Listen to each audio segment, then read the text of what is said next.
6.56, eli ei ihan sitä vauhtia, mitä piti pitää.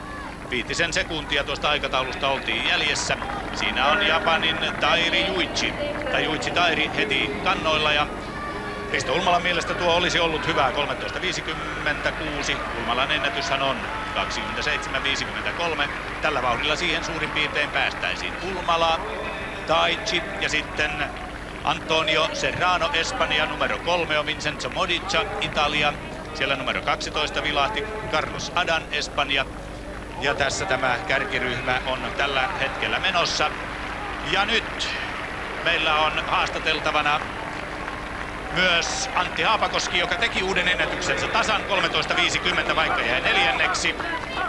Petri Kaidesoja oli ainakin äsken Antin kimpussa siellä. Jos olet Petri, niin annappa tulla.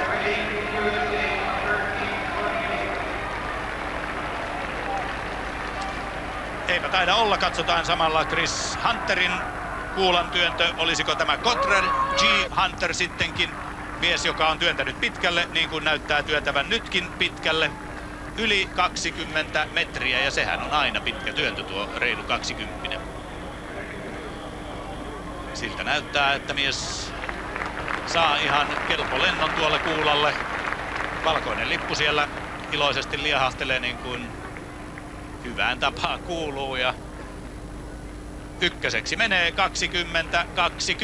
20-20. Näin. Cottrell G. Hunter.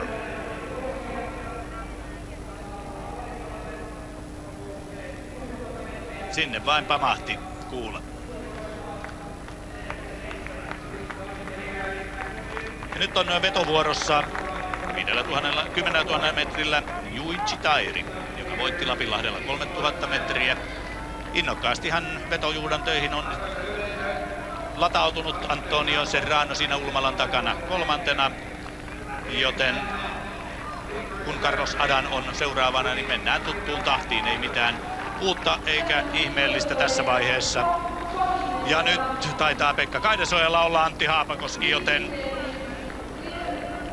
joten hetken päästä Antti Haapakosken haastattelu. Petri Kaidesoja, olet varmasti valmiina, joten jos tuo nyt onnistuisi, olepa hyvä.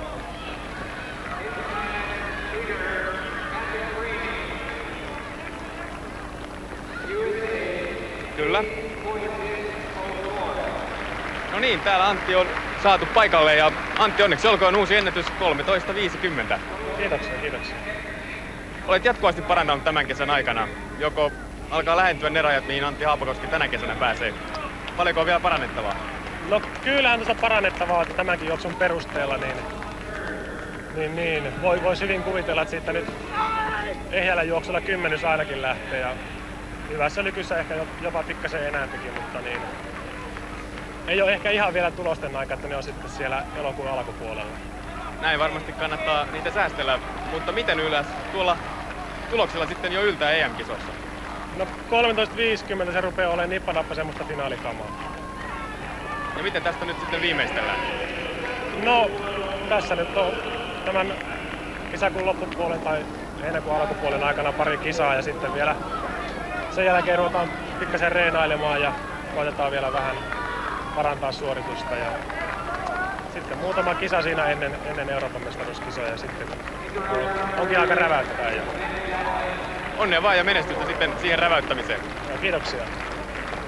Sitä räväyttämistä odotamme samalla, kun hetken päästä 8 kierrosta matkaa maaliin ja väliaika 19.03 siinä kohdassa. Eli nyt mennään vähän päälle 28 minuutin vauhtia, joten sitä ei löydetty aivan sitä Risto Ulmalan toivomaa vauhtia, kun Steve Backley, joka on keihässä 2, on heittovuorossa.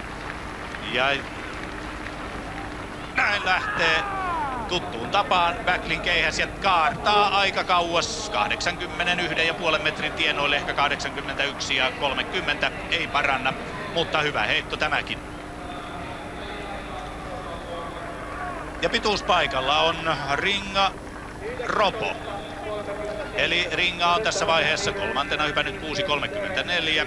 Bergman Australiasta johtaa. Ringa on odottanut tämän alkukesän tuloskuntonsa puhkeamista, ja toivottavasti tämä kilpailu antaa viitteitä siitä. Missä se tuloskunto on ollut muuten tähän saakka, Jarno? No, ainakin jonkunlaisena selityksenä käy tämä huono sää, joka meillä on vallinnut sekä toukokuun harjoittelun että kesäkuun alun kilpailujen aikana. Nyt näyttää siltäkin osin paremmalta.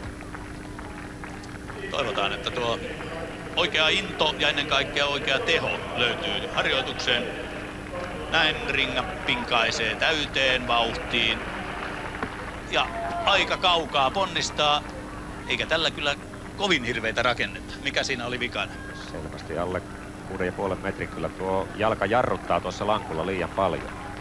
Jan Seletsnillä ei ole jarruttanut oikeastaan mikään vielä tuota yhtä heittoa. Se oli tasan 88 metriä, yksi tämän kauden parhaista. Miehellä kuitenkin vielä varaa varmasti rahkeissa parempaankin. 4. heittokierros menossa, vähän korkealle, kaartaa keihä, se tulee aika jyrkästi alas, mutta jälleen 88 metrin kohdalle, kun tuon keihään lähtönopeuden saa oikeaan kulmaan ja liitoasentoon, niin on hurja tulos. Siltä näyttää, että Selesnillä näyttäisi olevan vähän yliyritystä näistä sinänsä kovista tuloksista huolimatta, että sitä putkiheittoa odotetaan vielä. Stadion ennätyksiä on tehty jo 2 tässä ja seiväshypyssä, joten kyllähän täällä erinomaisia tuloksia on nähty.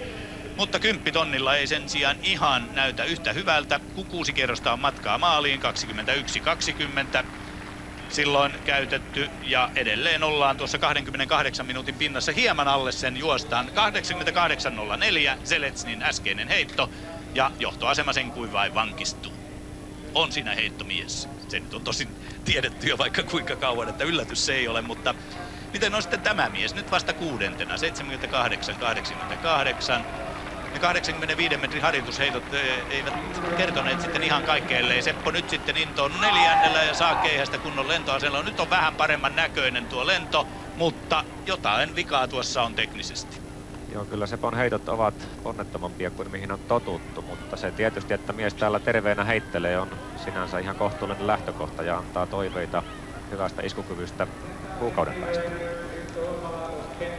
Ludmila Niinova, ennätys peräti 7.09, Bulgaria edustanut aikanaan, siellä syntynyt, nykyään itävaltalainen, MM-kisojen 6, 34-vuotias jo kokenut hyppääjä. Ei ole saanut vielä hyppyjään kunnolla lankulle. Nytkin lähti aika kaukaa, mutta meni yli 6,5 metrin ainakin täältä kaukaa katsottuna. Niinova on kilpailut paljon ja ihan paras terävyys on ehkä hieman pois. Pitkä viimeinen harppaus oli tuo viimeinen askel ja siltä osin ei paras mahdollinen teknisesti. Ei siinä suru kuitenkaan tätä naista tunnu murtavan. Eihän tässä nyt kannata tietysti hirveästi surrakkaa, kun tietää, että pystyy vielä huomattavasti parempaan. Vasta tuuleksi on kääntynyt tuuli tuolla, niin kuin näette tässä taulussa. 658 ja 2. Niinova Bögmanin jälkeen. Sitten mennään 10 tonnia ja jälleen vetää keltapaitainen, joka on Antonio Serrano, espanjalainen, juossut alle 28 minuutin, mutta nyt sitten vaihtuu uusi mies kärkeen, Vincenzo Modica, Italia. Punapaitainen, joka on yli 28 miehiä. Sitten on Japanin Tairi, Risto Ulmala, mutta siinä välissä on vielä yksi mies, joka on numero 2. Toinen italialainen Stefano Baldini, 28-25 mies, joten siinä italialaiset ovat parantelemassa ennätyksiä ja miksei, kyllähän Risto Ulmala sen vielä voi ihan hyvin tehdä. Ja toivotaan nyt, että Risto tuossa vauhdissa pysyy mukana ja tempaisee oikein kunnon terhakan loppukirin. Nämä 5 miestä ovat irronneet muista ja oikein suomalaisvärisiä juoksijoita siellä sitten paljon kauempana näykkää. Eli kun miehet tulevat maalin kohdalle, niin heillä on sitten 3 kierrosta matkaa maaliin. Kerrottakoon, että Pasi Mattila esimerkiksi on puoli kierrosta tuosta kärkiryhmästä jäljessä. Mutta selkeästi Vincenzo Modica on lisännyt vauhtia ja tietysti kansa kannustaa siellä Risto Ulmalaa ja toivoo, että Ulmala pääsisi tässä oikein kunnon tahtiin. Kello käy kuitenkin aika armottomasti. 3 kierrosta matkaa maaliin ja hetken päästä Jarmo kertoo minulle tuon väliajan, niin minä katson täältä omasta taulukostani. 4.46. Eli se on 28 minuutin tasaista vauhtia, mutta minä luulen, että lopussa mennään aika kovaa. Eli mennään kyllä varmaankin tuon 28 minuutin alle. Ulmala on juossut 27.53, eli sekin on ihan mahdollista, jos nyt lähdetään kohta juoksemaan vähän kovempaa. Vincenzo Modica, Italia, Antonio Serrano, Juitsi Tairi, Stefano Baldini ja Risto Ulmala. Siinä kärkiryhmä, 5 ensimmäistä miestä. Nyt soisi, että joku tässä tekisi jo kunnon ratkaisun, kun viimeinen kilometri alkoi. Eli hetkinen, ei se voi vielä tietysti olla ihan kohdallaan, mutta katsotaanpas nyt tuota Scott Huffmania jälleen. 5.90, tuo on kolmas yritys. Scott Huffmanhan on väriläiskänä ollut kilpailuissa pitkän aikaa. Ja kohta 2 kierrosta matkaa maaliin. Näin lähtee Huffman vauhtiin. Ja nyt toivotaan onnea ja menestystä tähän hyppyyn seiväskuoppaan. Ei, limboksi meni tämä yritys. Mutta stadion ennätys on kuitenkin miehellä taskussa ja iloinen Scott Huffman tässä voittajana. Kiittää yleisöä, joka oli kiitettävästi mukana. Osoitus siitä, ettei tämä paikka nyt niin hirvittävän huono kuitenkaan ole. 5.80 Scott Huffmanin voittotulos. Ja näin, katsotaan, nyt alkaa tapahtua. Nyt aletaan juosta jo. Siellä vähän hermostui Vincenzo Modica, kun toiset menivät ohi, mutta sitten Serrano, Tairi, Baldini ja Ulmala. Ja kohta alkaa viimeinen kierros ja silloin pistetään sitten, mätetään oikein tosissaan tässä matkalla. Ja toivottavasti nyt sitten kaikki löytyy myös Risto Ulmalalla se, mitä on haettu tässä pitkän ajan kuluessa. Ja sinne on liittynyt yksi kierroksella ohitettu mieskin. Tairi kehitti hyvän kirin, 3000 jätti Sami Alasen luistavalla kirillään Lapinlahdella. Ja kun viimeinen kierros, niin minuutin verran jää. 28 minuutin aikaan ei Ulmala ennätystään tee, mutta kuitenkin Tairi siinä on jälleen irtoamassa. Serrano tulee ja sitten tulee erittäin herkästi Baldini. Sitten on vielä yksi mies ennen kuin Risto Ulmala kiitää siihen samaan seuraan. Ulmala liittyy. Takasuoralla aloittaa nousun, niin kuin näette siellä Riston kiri alkaa purra. Tairi edelleen kärjessä. Ulmala nousee, on nyt kolmantena. Serrano menee kärkeen, Ulmala seuraa. Tairin kiri hyytyy, mutta mitä tekee Baldini, joka on kolmantena. Muut jäävät kolmen kauppaa. Serrano, Ulmala vai Baldini. Ulmalalla on herkkyyttä, näyttää olevan oikein hyvin. Serrano, Ulmala, herkkyyttä näyttää olevan myös Baldinilla. Serrano toistaiseksi pitää pintansa. Mitä tekee Ulmala?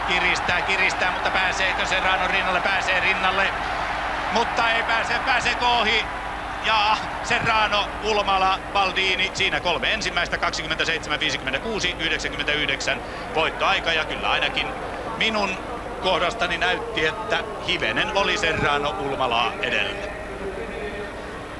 Risto on kuitenkin tulossa siihen kuntoon, jolla ollaan loppusuorakahinoissa mukana kuukaudenkin päästä toivottavasti. Näin täytyy toivoa ja siinä Risto Ulmala itse on tähän hommaan aika tyytyväinen.